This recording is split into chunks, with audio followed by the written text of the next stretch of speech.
I'm going to share some steps with you in dealing with a mommy's boy without becoming the villain, without becoming the one that is hated, without becoming the one that will be seen as the problem. First thing, you have to learn to set boundaries early.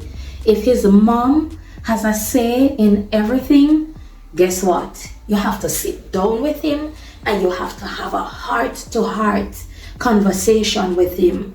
You have to discuss, set the boundaries early, and then he could look into himself and start making the correct decision when it comes on to loving you. The next thing you're going to do, you're going to encourage his independence.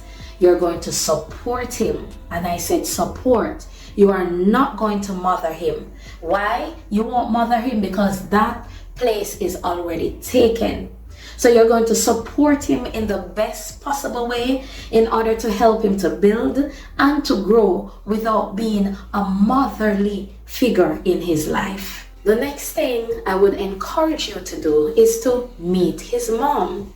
Sometimes speaking with her, having a heart-to-heart with her, having a bond with her could cut down and end some of the competition vibes that will be going on in the relationship. Let me tell you this straight. If he is not willing to set boundaries or to compromise, baby, sweetheart, he might not be ready for a real relationship as yet.